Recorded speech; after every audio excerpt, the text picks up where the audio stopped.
Hello, कैसे हैं आप लोग। आज हम लोग पढ़ने वाले हैं पाई चार्ट के बारे में, या फिर जो बार चार्ट होते हैं उनके बारे में डिस्कस करेंगे। फिर एक टेबल चार्ट भी आता है, डिटेल में डिस्कस करेंगे। बहुत इजी क्वेश्चंस होते हैं, फ्री के नंबर होते हैं। अगर आपको बेसिक मैथमेटिक्स आती है, लाइक जोड़ना, घटाना, मल्टीप्लाई करना, परसेंटेज निकालना, मैं बोलता हूँ कि ये फ्री के मार्क्स होते हैं। अब आज हम देखेंगे, काफ़ी बच्चों को प्रॉब्लम थी तो देखेंगे, इसको समझने की कोशिश करेंगे।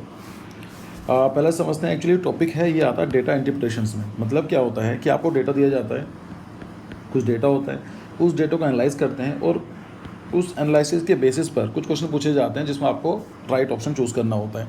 ठीक है, इसकी ज़रूरत क्या है, क्योंकि अगर आप देखेंगे एवरीथिंग इज़ का जो आज के टाइम में which is governing, everything is like based on the data. कुछ भी चीज़ होती है डेटा पर ही होता है। एग्जाम से पहले क्रैश कोर्स आते हैं, वो भी डेटा है, राइट।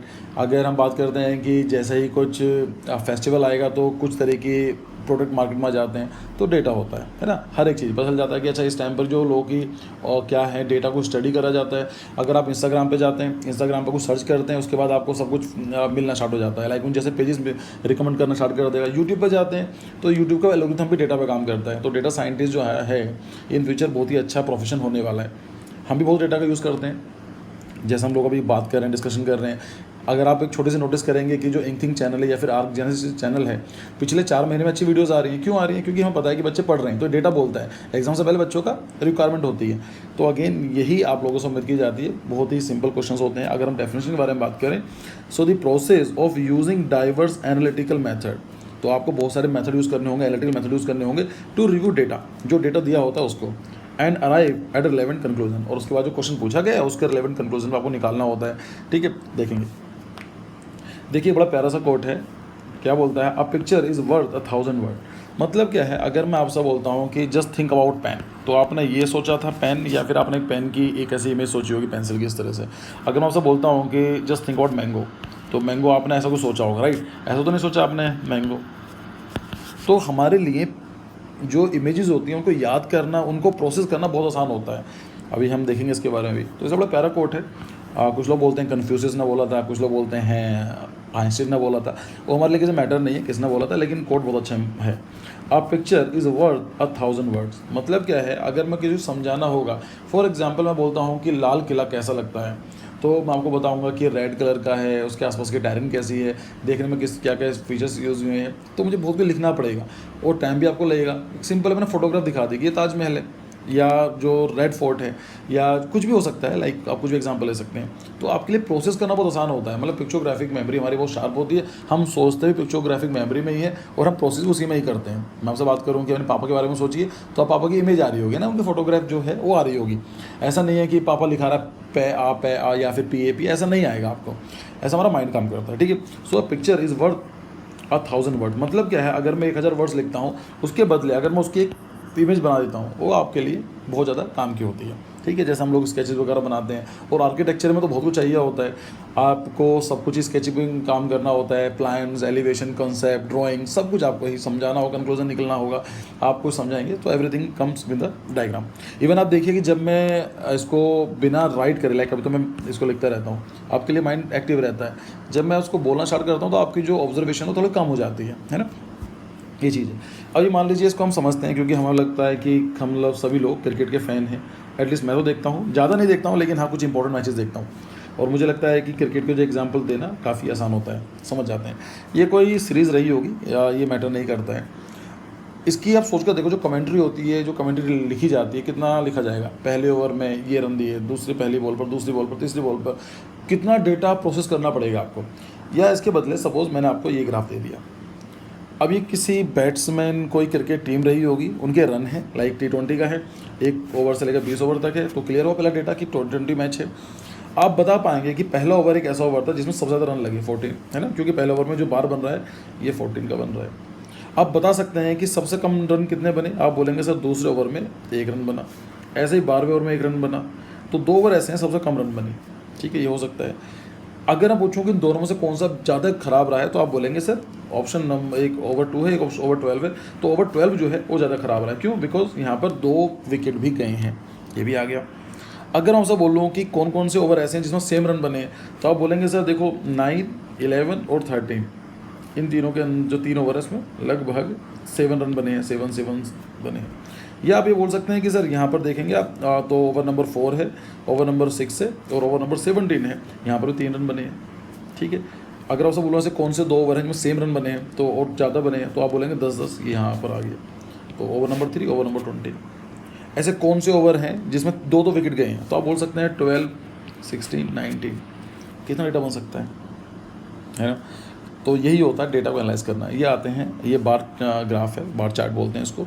तो ग्राफ बहुत सारे तरह के होते हैं। अगेन चलो एक एग्जांपल ले लेते हैं, इंडिया और साउथ अफ्रीका का भी T20 फाइनल हुआ है। ये देखो कि कितना लिखा जा सकता है 2 टीम के लिए, लेकिन यहाँ पर क्या है, ग्राफ बना दिया गया।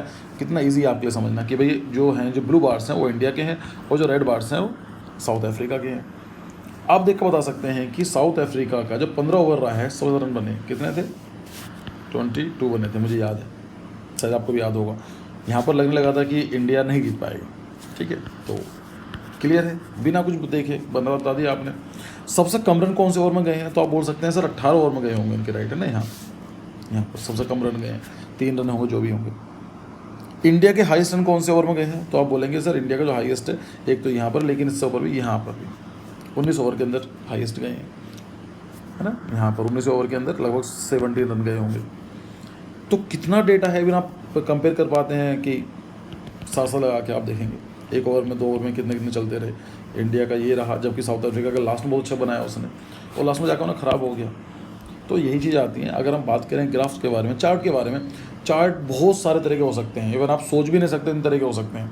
मेजरली बात करें तो पाई चार्ट होता है, जिसके अंदर आपको एक 360 दे दी जाता है और एक सर्कल टाइप का दिया जाता है, उसमें प्रोपोर्शन के हिसाब से साइज़ बनाया जाता है। बार चार्ट हो सकते हैं, कॉलम हो सकता है, लाइन हो सकता है, एरिया हो सकता है,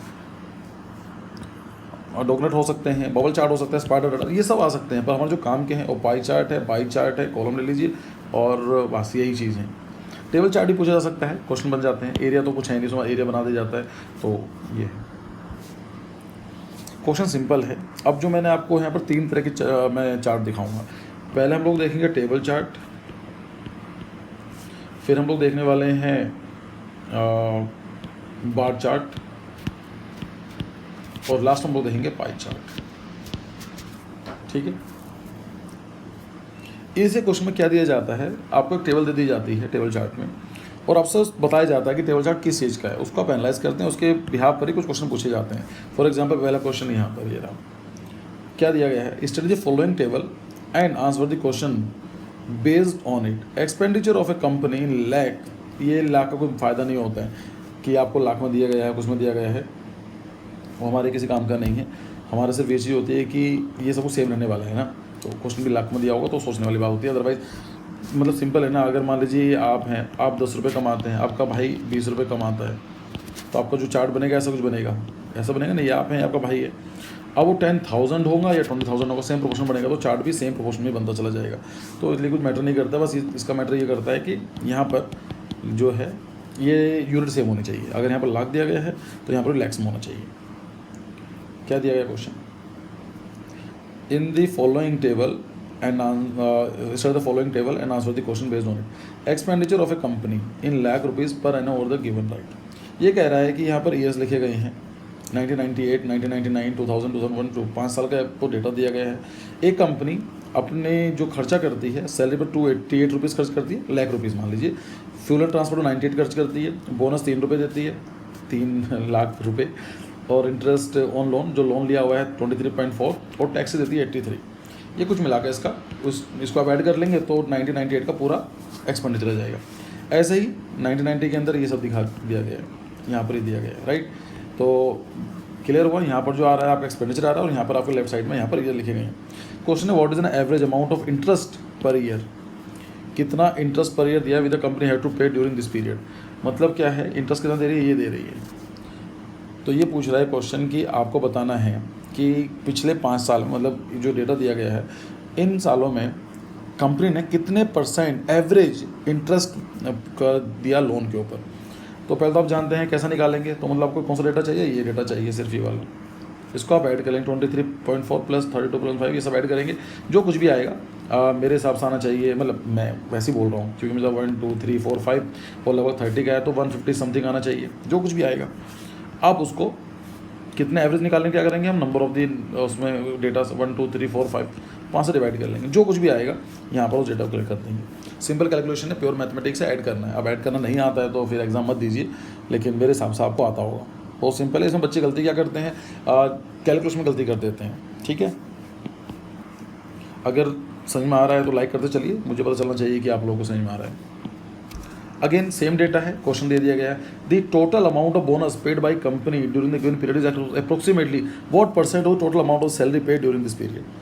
तो ये बोल रहा है कि जो सैलरी दी है का एवरेज निकालना है, फिर जो आपको बोनस दिया है बोनस का एवरेज निकालना है, फिर ये निकालना है कि सैलरी का कितने परसेंट बोनस रहा है। मतलब समझ में आया आपको। तो हम कैसा करेंगे इस क्वेश्चन को सॉल्व कैसा करेंगे, इसका कुछ ऐड करेंगे। लेट से अगेन मैं कुछ रैंडम ले रहा हूँ, मुझे कुछ पता नहीं है, 600 रुपीज़ आया है यहाँ का, इसको आप ऐड करेंगे तो यहाँ मान लीजिए आपका आ गया, नहीं यहाँ पर 600 तो नहीं आएगा, 4 3 7 3 10 15, हाँ यही तो आएगा, 1600 ही आना चाहिए। यहाँ पर कितना आएगा, 16 आ गया, ऐसा मान लेते हैं, कुछ भी ले लेते हैं रैंडमली। तो ये पूछ रहा है कि 1600 का कितने प्रतिशत 16 होगा। परसेंट डालने के लिए क्या करते हैं, 100 डिवाइड कर देते हैं, तो x विल बी 16 × 100/600। ये कैलकुलेशन बचाने के लिए, टाइम बचाने के लिए मैं सिंपल कुछ भी ले रहा हूँ, आपको ऐड करना है। ये कैसा है, क्यों ऐड करोगे आप, ठीक है। अब इतना तो बेसिक कॉमन सेंस होना चाहिए आपको। तो यहाँ से ऐड करेंगे, इसका जो भी नंबर आएगा 0.1%, 0.5, 0.1 जो भी आएगा उस पर क्लिक करके जाएंगे। Easy to understand I guess. दूसरा क्वेश्चन देखते हैं, तीसरा क्वेश्चन एक्चुअली।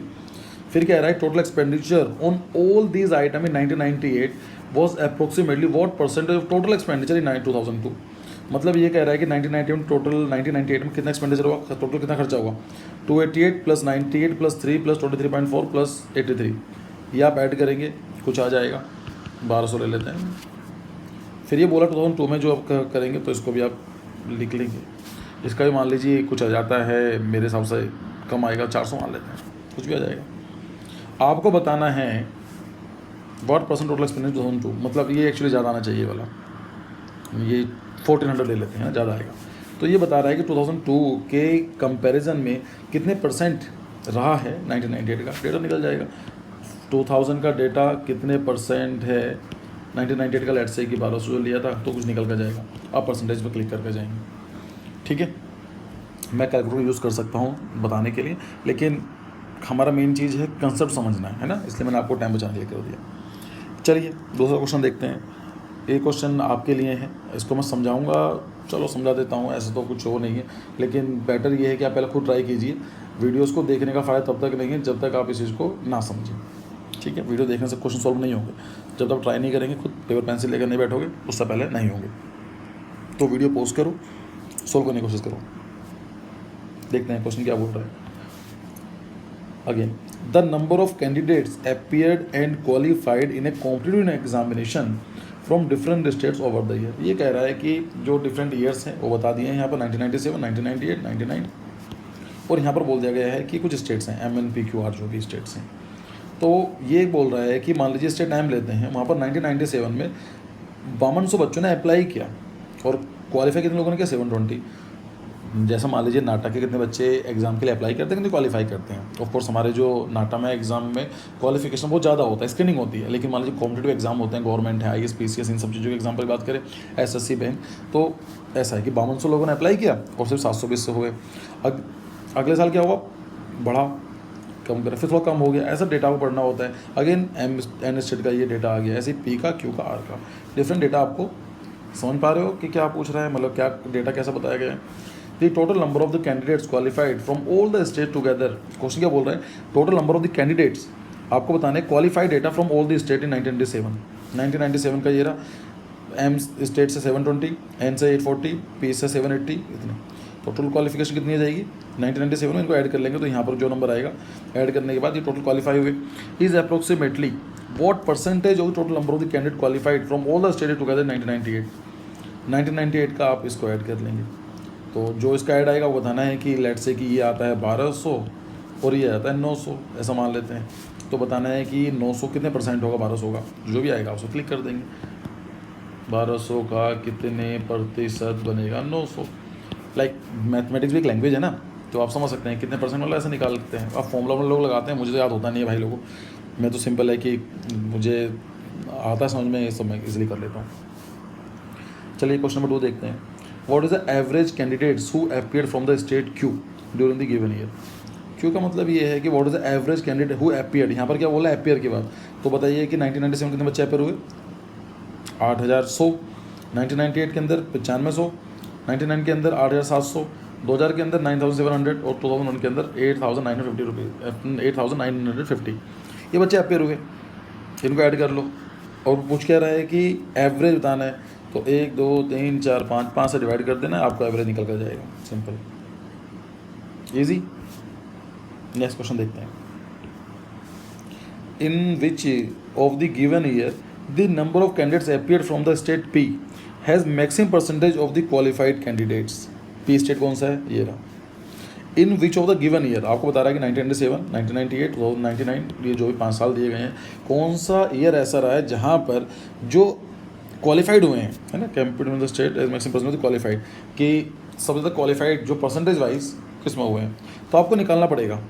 मतलब क्या है, आपको निकालना पड़ेगा कि 8100 बच्चों ने अपीयर हुए और कितने बच्चे पास हुए, 950, तो कितने परसेंट बना, तो x will be 950 into 100 by 8100, कुछ परसेंटेज आएगी, उसको लिख लीजिएगा यहाँ पर।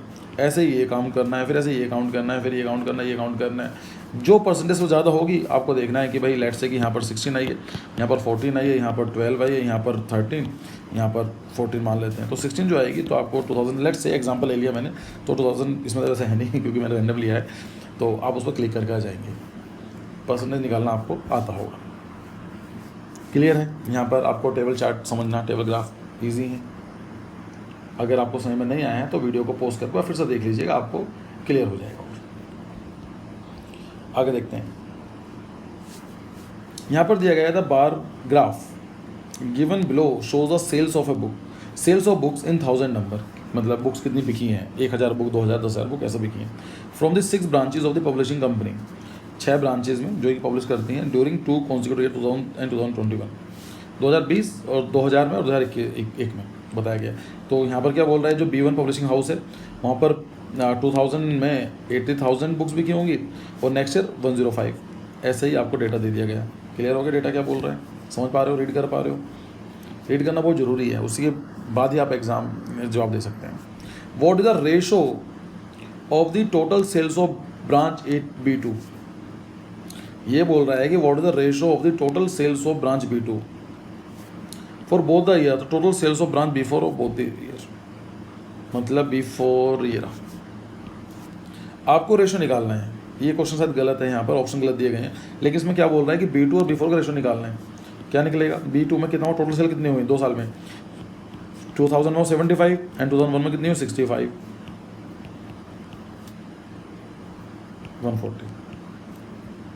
140 B2 ने क्या करा, B2 ने 140,000 बुक सेल करी। B4 ने कितनी करी है, B4 का क्या रहा है 85 प्लस 95 180, तो रेशो निकालना है आपका 14:18 हो जाएगा, 0 हटा दिया, ये मैं बोल रहा हूँ 7:9 हो जाएगा, तो मतलब ये ऑप्शन गलत है, 7:9 हो जाएगा, सिंपल।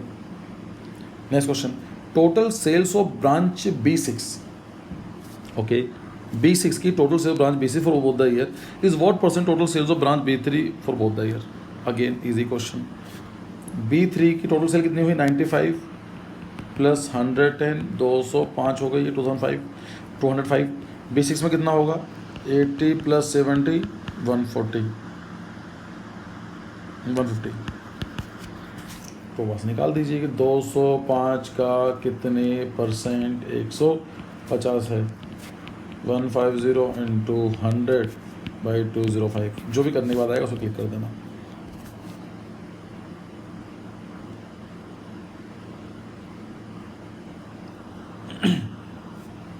नेक्स्ट क्वेश्चन देखिए। नेक्स्ट क्वेश्चन है what is the average sales of all the branches in 1000, मतलब ऑफ कोर्स क्योंकि यहाँ पर बस ये चेक करना है, ये 1000 दिया गया तो क्वेश्चन में 1000 में हो, क्योंकि अगर मान लीजिए पूछ लेगा नंबर बताइए तो फिर 1000 में नीचे आपको 0 लगाने पड़ेंगे, है ना, इसका सिर्फ इतना यूज़ होता है। क्या बोल रहा है, व्हाट इज़ इरेजर कहाँ गई है? What is the average sale of all the branches for the year 2000? तो कितना इजी क्वेश्चन है। 2000 में सेल कितनी हुई? B1 की हुई थी 80, B2 की हुई 75, B3 की हुई 95, B4 की हुई 85, B5 की 75 और B6 की 70। तो क्या करना है आपको? 80 + 75 + 95 + 85 + 75 + 70, 1 2 3 4 5 6, उसको ऐड कर लीजिए, 6 डिवाइड कर दीजिए, जो भी आएगा तो आप क्लिक कर देंगे। क्लियर है? ये क्वेश्चन आप खुद करेंगे, मैं बताऊं? चलो मैं बता देता हूँ। The graph shows the foreign exchange reserve of a country. मतलब क्या होता है, एक कंट्री दूसरी कंट्री से परचेस करती है तो उन्हीं करेंसी में पेमेंट करना होता है ना। अब मान लीजिए अगर आप अमेरिका से फ़ोन मंगा रहे हैं, आईफोन, तो अमेरिका तो डॉलर चाहिए ना, उसका क्या मतलब इंडियन रुपीज़ में क्या चल रहा है। इसको बोलते हैं हर एक कंट्री फॉरेन एक्सचेंज रिजर्व को रिजर्व रखती है अपनी कंट्री में। जिससे कुछ जैसे इंडिया तो खासकर ज़्यादा ज़रूरी है, क्योंकि हम बहुत सारे इम्पोर्ट ऑयल करते हैं, मतलब बहुत सारा ऑयल इम्पोर्ट करते हैं, और ऑयल जब भी आएगा तो डॉलर में दिया जाता है। India is having the second largest foreign exchange reserve. सबसे ऊपर किसका है?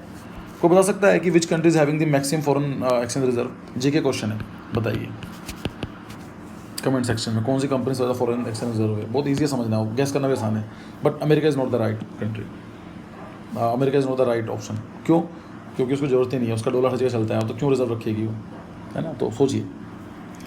तो ये बता रहा है कि 1998 में फॉरेन रिजर्व कह रहा था, ratio of the number of year in which the foreign exchange reserve are above the average reserve for those in which of the reserve are below the average reserve. आपको बताना है कि इनका average निकाल लेंगे पहले। तो आपको बताना है कितने ईयर्स में एवरेज से ज़्यादा रहा और कितने ईयर में एवरेज से डाउन रहा।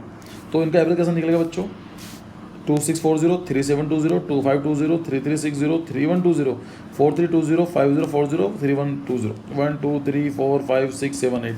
इनको आप ऐड करेंगे और 8 से डिवाइड कर देंगे। 8 से डिवाइड करने के बाद कुछ नंबर आएगा। मान लेता हूँ कुछ भी आ सकता है, मैंने मान लिया कि एवरेज नंबर ऐसा कुछ आया, ऐसा कुछ आया।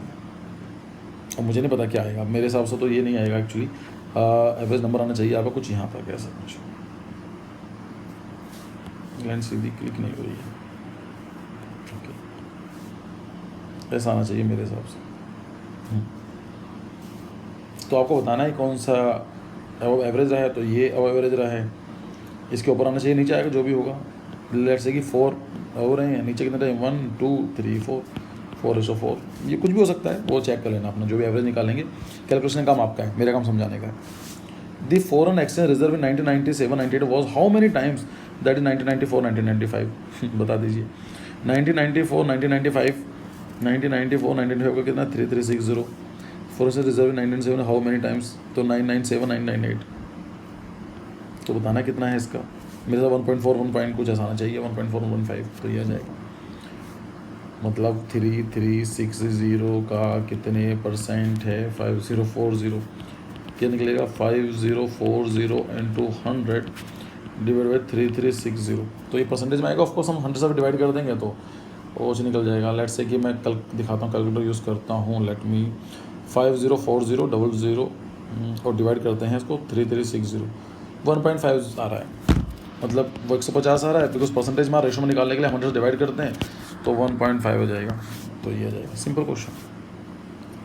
For which year the % increase of foreign exchange reserve over the previous year the highest? ये आप खुद कर लेंगे, लाइक मुझे बताने की जरूरत नहीं है।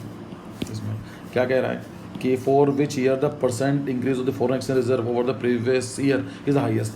तो जो बढ़ा है, मतलब हाईएस्ट, तो ये वाला यहाँ पर बढ़ा है, यहाँ तो कम हुआ है, हम काउंट नहीं करेंगे। यहाँ पर इंक्रीज़ हुआ है, ठीक है, यहाँ काउंट नहीं करेंगे, यहाँ इंक्रीज़ हुआ है, यहाँ पर इंक्रीज़ हुआ है। आपको निकालना है कितने % ज़्यादा ग्रो करा है। भाई इसके ऊपर हुआ है तो परसेंटेज ज़्यादा ग्रो करा है, ये तो कम होगा, तो इसका निकालेंगे। जो भी ज़्यादा आएगा उस पर उस ईयर को मार्क कर देंगे। So simple. अब आते हैं पाई चार्ट, जिसके लिए आप मेरे से वीडियो को वेट कर रहे थे। बेकार में डरते हैं। 4 नंबर क्वेश्चन आते हैं, है ना? 4 नंबर क्वेश्चन आएगा। सिंपल कैलकुलेशन है। 12th क्लास पास आउट कर लिया आपने, फिर भी आप 8th 9th 10th क्लास के जो आपने पढ़े हुए हैं उनसे डर रहे हो। है नहीं, बस थोड़ा समझने की देर है। एक बार समझेंगे तो क्वेश्चन इजीली सॉल्व हो जाएंगे। वेरियस ये बता रहा है कि the following pie chart shows the percentage distribution of the expenditure incurred in publishing a book. मतलब एक आपने बुक बनाई है, उसको पब्लिश करना है। तो पब्लिश करने का मतलब क्या है? इसमें कई सारे खर्चे आएंगे।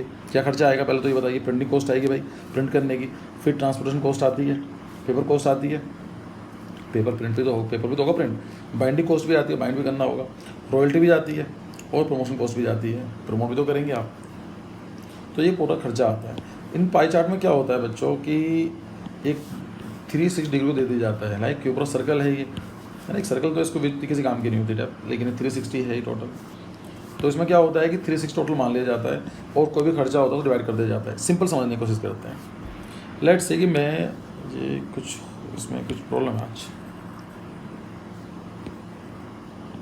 लेट्स से कि मेरे पास 100 रुपये हैं, मैं बोलता हूँ मैं 100 रुपये कमाता हूँ, जिसके अंदर मैं 50 रुपये खर्च करता हूँ, मतलब मैं क्या करता हूँ इसको स्पेंड करता हूँ और 50 रुपीज़ मैं सेव कर लेता हूँ। तो उसका मैं पाई चार्ट कैसे बनाऊँगा, आप बताएंगे सर इसको पूरा बना दो, टोटल 100 रुपीज़ हो गया, तो ये चार्ट ऐसा बन जाएगा। ये आपकी सेविंग होगी, यहाँ आपका एक्सपेंडिचर आ गया, सिंपल। अच्छा मान लीजिए कि मैं ऐसा बोलता हूँ कि नहीं ऐसा नहीं है, मैं क्या करता हूँ सेविंग भी ऐसा नहीं कर रहा हूँ,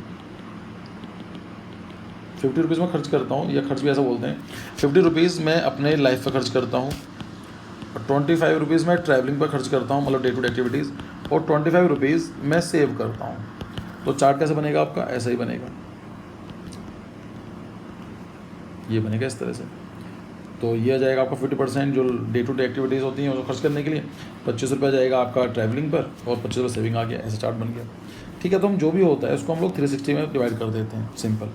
तो यहाँ पर मान लीजिए जो खर्चा भी रहा होगा उसका खर्चा इसमें बना दिया गया। ठीक है, तो यहाँ पर आप काउंट करेंगे 10%, 25%, 35%, प्लस 20 45, प्लस 15 60, नहीं एक सेकेंड, 25 प्लस 35, 35 प्लस 55, 55 प्लस कुछ तो गड़बड़ है इसमें यार, एक तो मुझे ज़्यादा छोटा है, देखते हैं। 20 और 10 30, 30 और 15 45, 45 और 65 65, और ये हो जाएगा 70 65 80 हो गया, नहीं सो 90 हो गया, और 10 करेंगे तो 100, टोटल ओवरऑल 100% रहेगा।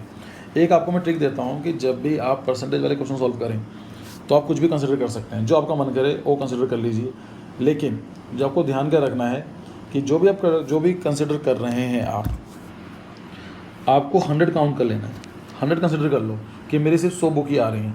उसका बेनिफिट क्या होता है कि अगर मान लीजिए 100 रुपये खर्चा आता है, कुछ भी हो सकता है, तो 10 रुपये आपको सीधा काउंट करना है। आप करने के लिए तो आप 150 भी ले सकते हैं, आप 22.7 भी ले सकते हैं, कुछ भी ले सकते हैं, डेसिमल ले लीजिए, आएगा वही। लेकिन समझदार आदमी वही तो है जो अपनी कैलकुलेशन को ईजी रखेगा। हम 100 ले लेते हैं, देखते हैं क्वेश्चन क्या बोल रहे हैं। If for a certain quantities of the book, certain quantity book, the publisher has to pay 3,600 rupees of printing cost. Then what will be the amount of royalty to be paid to this book? मतलब ये बोल रहा है कि कितनी कुछ books होंगी हमारे किसी काम की नहीं है, लेकिन उसने 30,600 रुपये प्रिंटिंग कॉस्ट की दी। मतलब क्या है कि एक्स का कितना प्रिंटिंग कॉस्ट कितनी होगी, 20% दिया, तो एक्स की टोटल 20% जो है वो कितना है, ये आ गया, टोटल अमाउंट निकल जाएगा, कितना होगा 30600 इंटू 100/20 हो जाएगा। इसको डिवाइड कर लीजिएगा 15300 और 200 कट जाएगा, ये आ जाएगा। ये टोटल अमाउंट खर्चा आ गया हमारे बुक को प्रिंट करने का, मतलब ओवरऑल जो खर्चा है पब्लिशिंग बुक का। ये बोल रहा है then what will be the amount of royalty to be paid to this books. तो 15% रॉयल्टी निकाल लीजिए, कितना आएगा 11530, ये आया। इसका 1.5% और 15% निकाल लीजिए, तो उसका 15% निकालेंगे तो कुछ 22 कुछ समथिंग आना चाहिए, कुछ जो भी आएगा आप देख लीजिएगा, निकल जाएगा। So simple. Next question, what is the central angle of the sector corresponding to the expenditure incurred in royalty. वो कह रहा है कि डिग्री बतानी है, कौन सा है। तो मुझे इतना पता है कि 100 जो टोटल 100 डिग्रीज कितना हो गया 360 है, सॉरी 100 जो भाई मैंने बुक का खर्चा 100 पे माना था, तो 100 रुपीज़ जो आया था वो हमारा 360 था, तो 1 रुपीज़ का खर्चा कितना आएगा, कितना डिग्री दिखाएगा 360/100, 3.6 डिग्री दिखाएगा कि 1 रुपये खर्च होता है, आउट ऑफ 100 रुपीज़ 1% खर्च होता है, 3.6 डिग्री बनता है। यहाँ पर तो 15% खर्च हो रहा है, तो 15 degree equal to 3.6 into 15, 15 3 45 plus 54 को जैसा आना चाहिए, आ जाएगा। ठीक है, तो आई होप कुछ क्वेश्चन आपको समझ में आए होंगे। एक दो वीडियो लेकर आऊँगा मैं इन क्वेश्चंस के ऊपर, सो दैट की प्रैक्टिस भी हो सके। लेकिन बताइएगा ज़रूर कि वीडियो कैसी लगी आपको। और मैंने आपको 2 क्वेश्चन पूछे हैं। एक क्वेश्चन पूछा है मैंने कि कौन सी कंट्री सबसे ज़्यादा फॉरेन एक्सचेंज रिजर्व होल्ड करती है। आपका इसका जवाब देना है कमेंट सेक्शन में। ठीक है, तो देखते हैं दूसरी वीडियो में मिलते हैं। Thank you for your time and very best of luck for your exam.